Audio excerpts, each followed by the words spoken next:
Welcome to RSB Education. In this session, we discuss emergency provisions.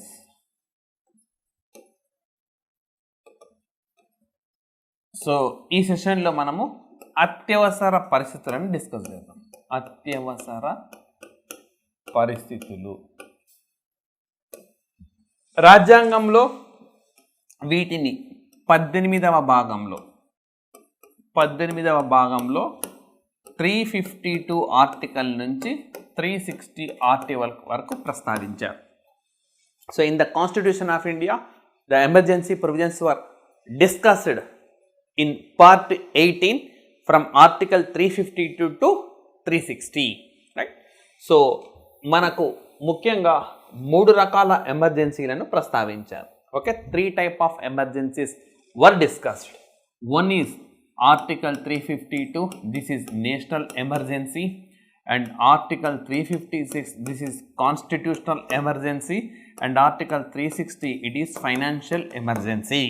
So Article 352లో జాతీయ అత్యవసర పరిస్థితి and 356లో okay రాజ్యాంగ అత్యవసర పరిస్థితి.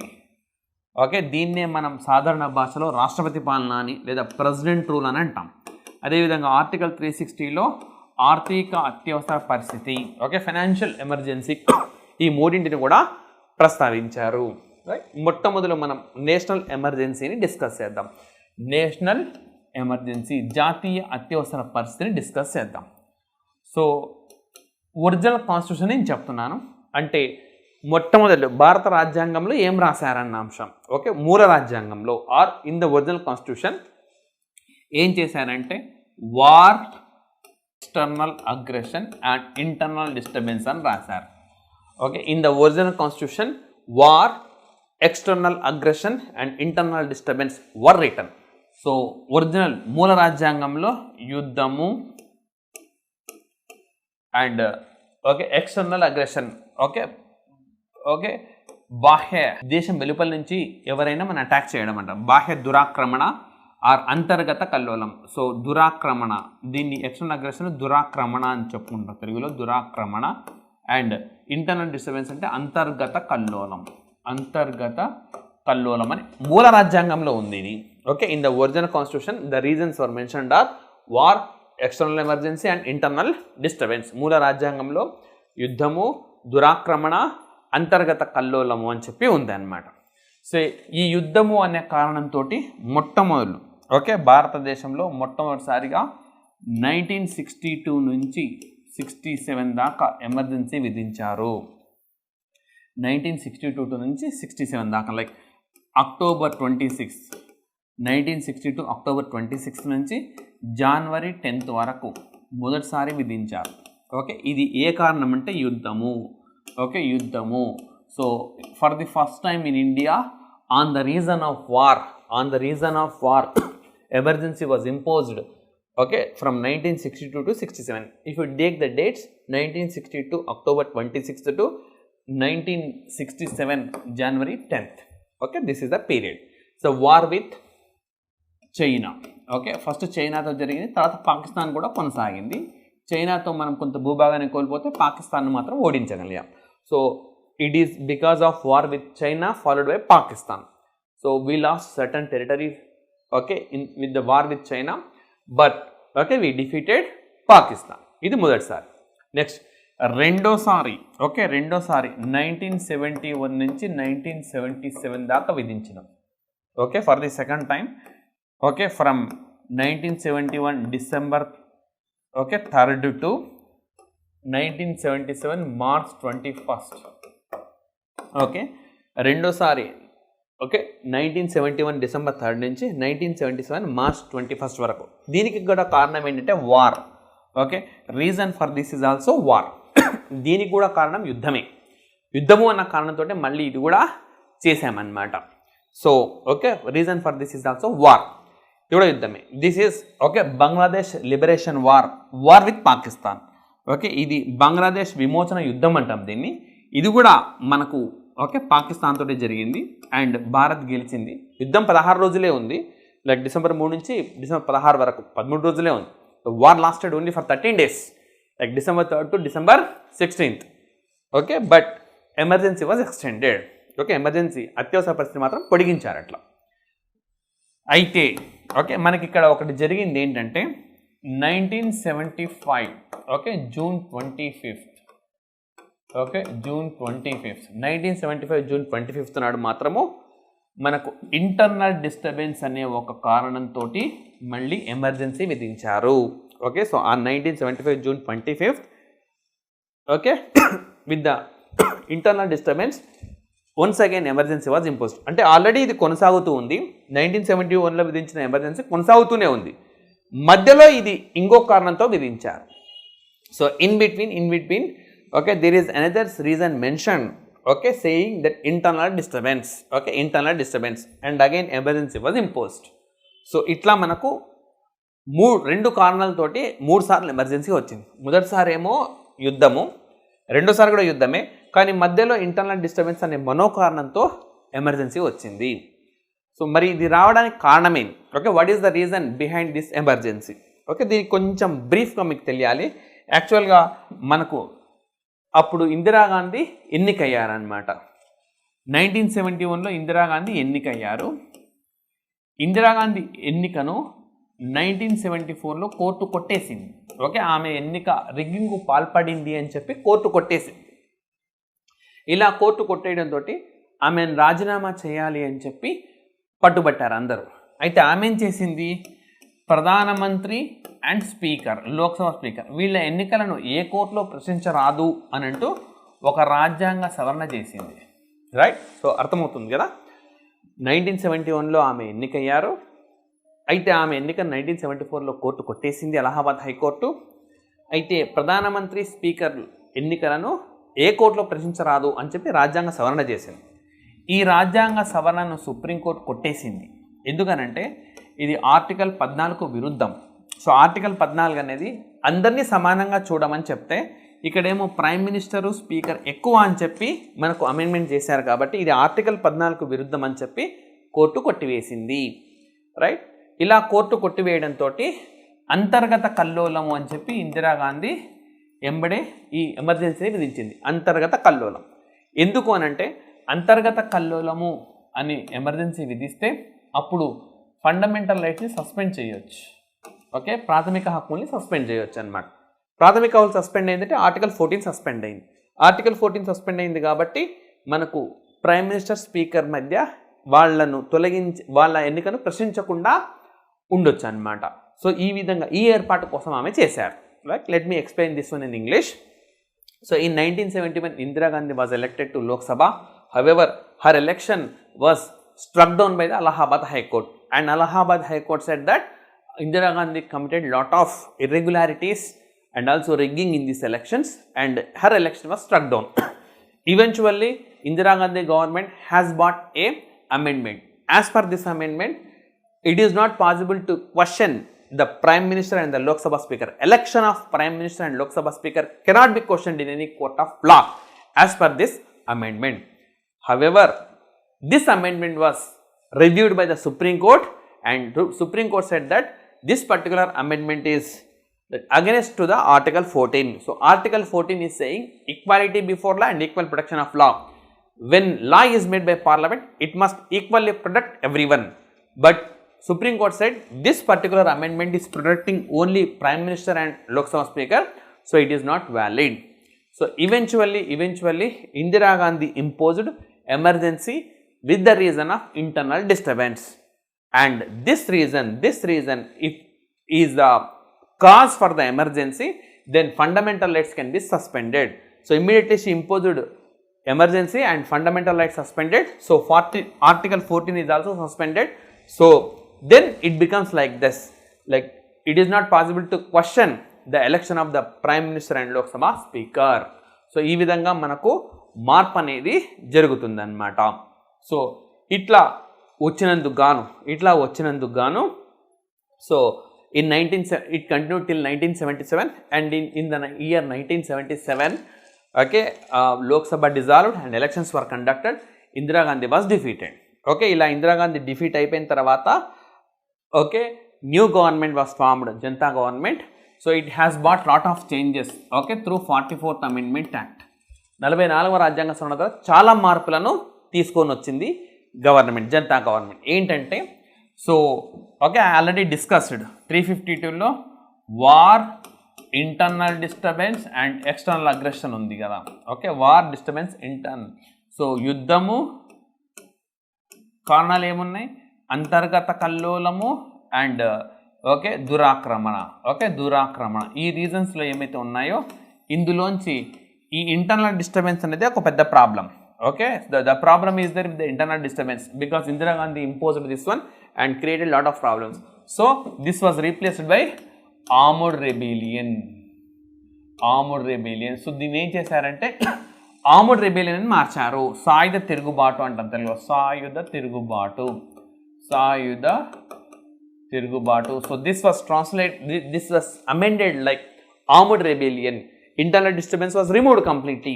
ఓకే అంతర్గత కల్లోలం అనేది ఏదైతే ఉందో అది కంప్లీట్గా తొలగించి దాని ప్లేస్లో సాయుధ తిరుగుబాటు లేదా ఆర్మ్డ్ రెబెలియన్ తీసుకొని వచ్చారు. అదేవిధంగా మనకు అంతకుముందు ఎలా ఉండింది, ఓకే అంతకుముందు ప్రధానమంత్రి చెప్తే చాలు ఎమర్జెన్సీ విధించేవాళ్ళు. ప్రధానమంత్రి చెప్తే చాలు ఎమర్జెన్సీ విధించేవాళ్ళు. కానీ ఇప్పుడు ఏం చేశారు 44వ రాజ్యాంగ సవరణ ద్వారా క్యాబినెట్ రిటర్న్ ఫార్మాట్లో చెప్పాలి.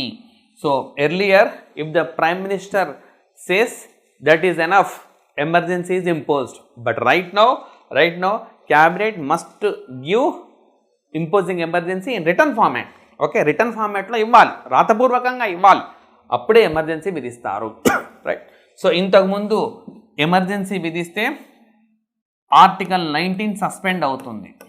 Okay earlier if the emergency is imposed article 19 is suspended. Okay it is there in article 358. Article 358లో ఈ విషయాన్ని రాశారు. ఏమని, ఇన్ కేస్ ఎమర్జెన్సీ విధిస్తే ఆర్టికల్ 358 ప్రకారం ఆర్టికల్ 19 సస్పెండ్ చేయొచ్చు. ఆర్టికల్ 19లో మనకు 6 హక్కులు ఉంటాయి, ఆ 6ని కూడా సస్పెండ్ చేయొచ్చు అని రాశారు. Like in article 358 it has been written that when emergency is imposed, the article 19, the 6 rights that each and every citizen enjoys under article 19 can be suspended. Okay suspend చేయొచ్చు వాటిని. అయితే ఇప్పుడు ఏం చేశారు 44th అమెండ్మెంట్లో మనకు 3 రీజన్స్ చెప్పాను కదా, war, external aggression and armed rebellion. కేవలం ఎక్స్టర్నల్ అగ్రెషన్ అన్న రీజన్ తోటి మాత్రమే ఇప్పుడు 19 సస్పెండ్ అవుతుంది. సో దురాక్రమణ అన్న ఒక్క కారణం ఉంటేనే ఇప్పుడు సస్పెండ్ అవుతుంది. సో 44th అమెండ్మెంట్లో ఇది కూడా ఒక మార్పు. ఓకే 44th అమెండ్మెంట్లో ఇది కూడా ఒక చేంజ్గా చెప్పుకోవచ్చు మనం. సో ఏమది, ఎక్స్టర్నల్ అగ్రెషన్ అన్న కారణం ఉంటేనే 19 ఆర్టికల్ సస్పెండ్ అవుతుంది. అదేవిధంగా ఆర్టికల్ 359లో ఏముంటుందంటే ఆర్టికల్ 359లో ఓకే ఎమర్జెన్సీ ఉన్నప్పుడు లైక్ సుప్రీంకోర్టులు ఈ రిట్స్ను జారీ చేయరు, ఈవెన్ హైకోర్టు కూడా, కోర్టులు రిట్లను జారీ చేయరాదు. సో ఎమర్జెన్సీ ఉన్నప్పుడు కోర్టులు రిట్స్ను జారీ చేయరాదు అని చెప్పి మనకు 359లో ఉంది. అంటే అన్ని ఫండమెంటల్ రైట్స్ సస్పెండ్ అయిపోతాయి. ఫండమెంటల్ రైట్స్ ప్రొటెక్ట్ చేయడానికే కదా మనకు రిట్స్ ఉండేవి. ఎప్పుడైతే రిట్స్ ఇచ్చే అధికారం లేదో ఫండమెంటల్ రైట్స్ కూడా ఉండవు. రైట్. సో ఇది 359లో ఉండింది గతంలో. అయితే ఇప్పుడు ఏం చేశారు దీన్ని అనంటే లైక్ 2021 ఉల్లంఘనకు గురవుతే రిట్స్ ఇవ్వచ్చు. ఇప్పుడు 44th అమెండ్మెంట్లో వచ్చిన చేంజెస్ 2021 ఉల్లంఘనకు గురవుతే రిట్స్ ఇవ్వచ్చు. ఓకే రిట్స్ ఇవ్వచ్చు, మిగతావి రిట్స్ ఇవ్వాల్సిన అవసరం లేదు అని చెప్పింది. Right. The present 44th amendment has said that according to article 359 okay except in case of 2021 violation for the remaining writs should not be issued. If the violation is there of article 20 and 21 mandatorily writs must be issued. Okay 2021 ఉల్లంఘన గురైతే మాత్రం writs ఇవ్వచ్చు అని చెప్పి మార్చారనమాట. అదేవిధంగా గతంలో ఎట్లా ఉంటుంది, ఎమర్జెన్సీ విధిస్తే వితిన్ వన్ మంత్లో సింపుల్ మెజారిటీ తోటి, సింపుల్ మెజారిటీ అంటే హాజరై ఓటు వేసిన వాళ్ళు బై 2+1, సింపుల్ మెజారిటీ తోటి మనకు లోక్సభ రాజ్యసభ బిల్లు పాస్ చేస్తే ఎంతకాలమైనా ఎమర్జెన్సీ విధించవచ్చు. ఓకే ఎంతకాలమైనా ఎమర్జెన్సీ విధించవచ్చు. కానీ ఇప్పుడు ఏం చేశారు, ఓకే ఇప్పుడు కూడా ఉంది ఎంతకాలమైనా విధించవచ్చు. కానీ లోక్సభ రాజ్యసభ ఇంతకుముందు 2 మంత్స్లో ఉండింది, 2 మంత్స్లో సింపుల్ మెజారిటీ తోటి లోక్సభ రాజ్యసభ బిల్లు పాస్ అయ్యాలి. కానీ ఇప్పుడు ఏం చేశారు, లోక్సభ రాజ్యసభ 1 monthలోనే బిల్లు పాస్ అయ్యాలి. అది 2/3 మెజారిటీ, 2/3 మెజారిటీ, సింపుల్ మెజారిటీ కాదు. ఓకే, సో 2/3 స్పెషల్ మెజారిటీ అంటాం దీన్ని. 2/3 మెజారిటీ తోటి 2/3 మెజారిటీ తోటి బిల్లును పాస్ చేయాలి, రైట్. అయితే ఇలా పాస్ చేస్తే కేవలం 6 నెలలు మాత్రమే ఉంటుంది ఎమర్జెన్సీ. మళ్ళీ కొనసాగించాలంటే మళ్ళీ బిల్లు పాస్ అయ్యాలి. ఇలా ఎంతకాలమైనా ఎమర్జెన్సీ పెట్టవచ్చు, కానీ 6 నెలలు మాత్రమే, ప్రతి ఎక్స్టెన్షన్ 6 నెలలు మాత్రమే వర్తిస్తుంది. So earlier okay, the Lok Sabha and Rajya Sabha must pass a resolution imposing emergency within a period of 2 months with simple majority. But right now it amended through 44th Amendment Act and said that Rajya Sabha and Lok Sabha with special majority, that is 2/3 majority, must pass resolution within a 1 month period, and every time extension will be there only for 6 months. Earlier indefinitely it can be extended, but right now it can be extended only for 6 months. But every 6 months, okay, Lok Sabha and Rajya Sabha must pass resolution independently. Okay, స్వతంత్రంగానే అవి ఆమోదించాల్సి ఉంటుంది. So in this way, a great changes have been brought through 44th Amendment. Now I'll summarize, okay, once again, before 44 and after 44. Before 44 and after 44, I quickly glance, okay. See here, internal disturbance, this word was replaced as a armed rebellion, this change. Next, earlier Prime Minister alone can decide, okay, Prime Minister alone can decide. Now, okay, cabinet written format. Earlier Parliament can pass resolution within 2 months with simple majority, but right now Parliament within 1 month with special majority. Extension will be 6 months only. Here extension will be indefinite period. Here extension will be only for 6 months. Again Parliament has to pass resolution. Earlier Article 19 can be suspended, but right now Article 19 can be suspended if the reason is only external aggression. Only external aggression reason Article 19 can be suspended. Earlier the power of issuing writs can be suspended. All fundamental rights can be suspended, but right now except 2021 remaining can be suspended. Okay, these are the changes. So తెలుగులో చూద్దాం. గతంలో మనకు okay 44కు ముందు 44కు తర్వాత అంతర్గత కల్లోలం అనే reason ఉందో అది మార్చేశారు. అంతర్గత కల్లోలము అనే దాన్ని ఏమని మార్చారు, సాయుధ తిరుగుబాటు అని మార్చారు. సాయుధ తిరుగుబాటు గతంలో ప్రధానమంత్రి చెప్తే సరిపోయేది, ఇప్పుడు క్యాబినెట్ రాతపూర్వకంగా చెప్పాలి. గతంలో మనకు లోక్సభ రాజ్యసభ సాధారణ మెజారిటీ తోటి 2 months లోపల తీర్మానాన్ని ఆమోదించాలి. అత్యవసర పరిస్థితి విధిస్తూ 2 నెలల్లో, ఓకే, 2 నెలల్లో ఆమోదించవచ్చు. ఇంకా ఎంతకాలమైనా పొడిగించవచ్చు. కానీ ఇప్పుడు ఏం మార్చారు, 1 నెలలో లోక్సభ రాజ్యసభ సపరేట్గా 2/3 మెజారిటీ తోటి ఆమోదిస్తే 6 నెలలు మాత్రమే ఉంటుంది. మళ్ళీ 6 నెలలకు మళ్ళీ తీర్మానాన్ని ఆమోదించాలి. ఈ విధంగా ఎన్నిసార్లు అయినా పొడిగించవచ్చు, బట్ ప్రతిసారి కూడా 6 నెలలు.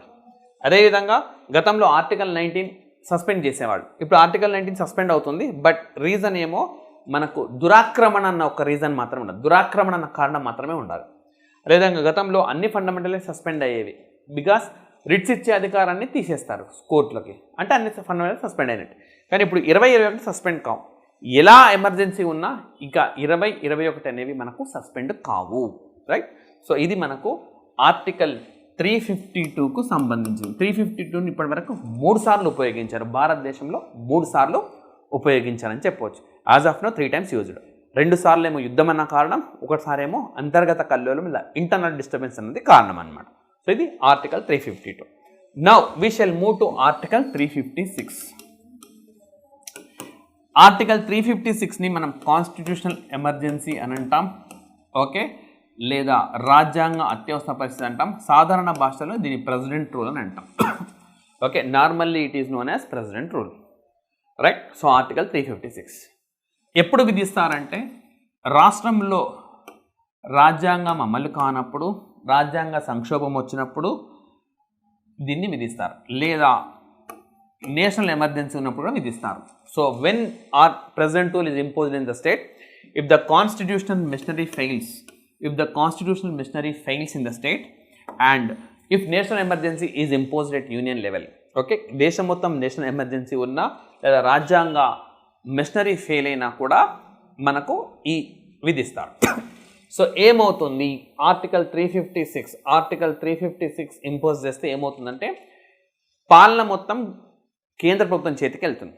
Okay, the entire administration goes to the hands of the union government and union government rules with the help of the governor. So governor సహాయంతో రాష్ట్రంలో పాలన అనేది కొనసాగుతూ ఉంది.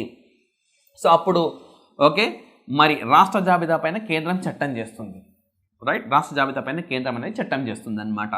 So okay, when the president rule is imposed the laws on the state list is made by parliament.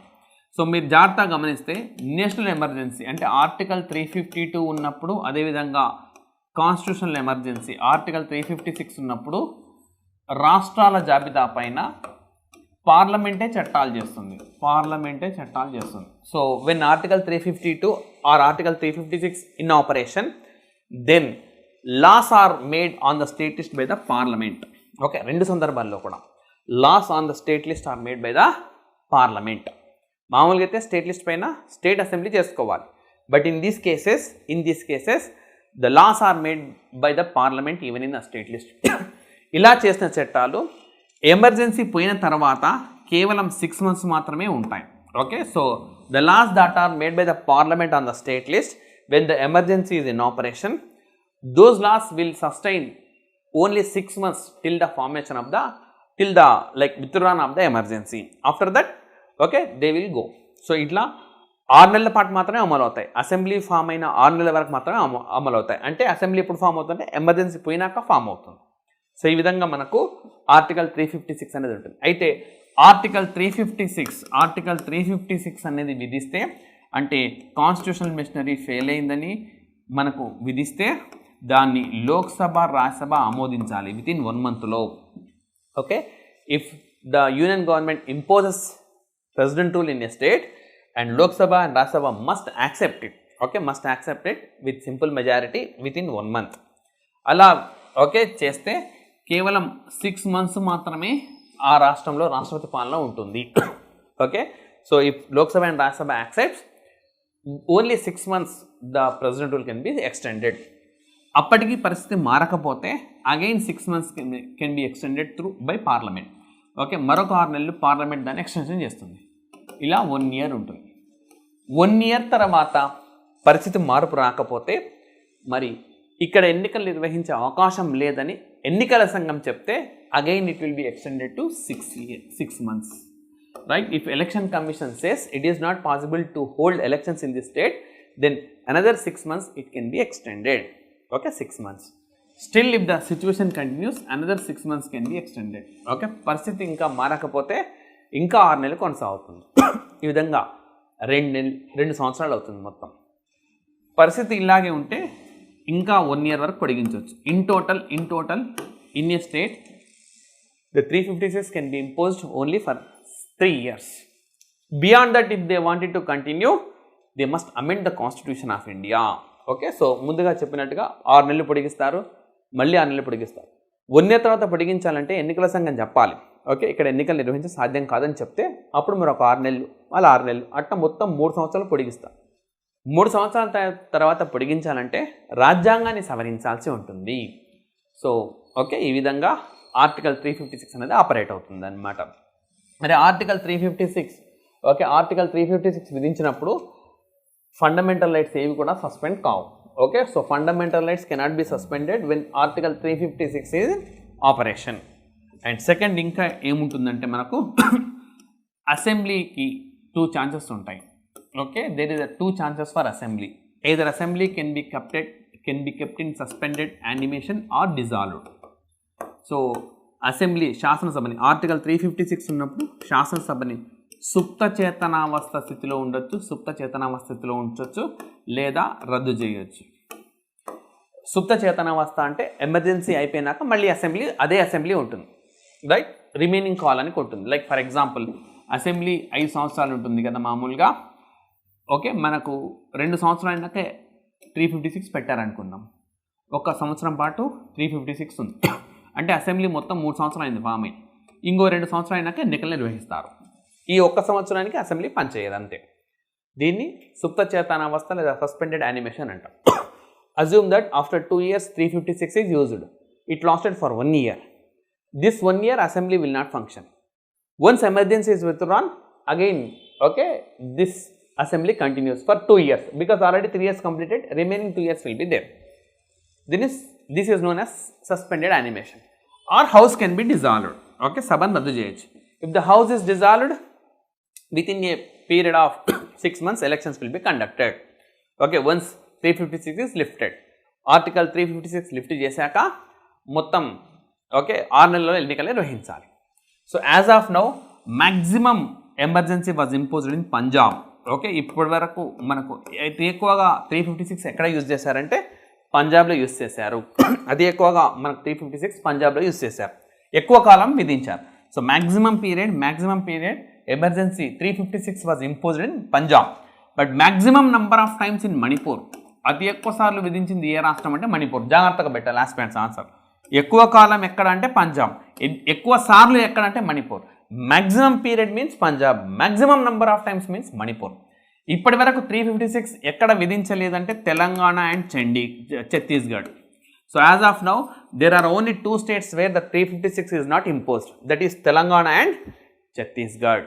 Okay this is about article 356. And then article 360. Okay, Article 360. This is known as financial emergency. When the financial credibility of India is under threat, financial emergency can be imposed.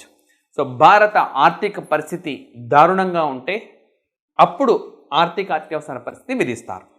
So ఈ ఆర్థిక అత్యవసర పరిస్థితి ఇప్పటి వరకు భారతదేశంలో విధించలేదు. As of now financial emergency was not imposed in India. అయితే ఆర్థిక అత్యవసర పరిస్థితి విధిస్తే మరి రాష్ట్రపతి కొంతమంది జీతాన్ని తగ్గించమనొచ్చు, అండ్ రాష్ట్రాల రెవెన్యూస్ తగ్గించవచ్చు, రాష్ట్రానికి ఇవ్వాల్సిన డబ్బుల్ని తగ్గించవచ్చు. When ever financial emergency is imposed, president of India can stop giving the money to the states or can reduce issuing the money. He can reduce even the salaries of certain employees. It depends upon the situation. Okay పరిస్థితిని బట్టి దాన్ని నిర్ణయిస్తారనమాట. So ఇవి ఎమర్జెన్సీకి సంబంధించిన అంశాలు. ఇప్పటిదాకా మనకి emergency financial emergency విధించలేదు. As of now financial emergency was not imposed. So these are the emergency provisions. Thank you very much.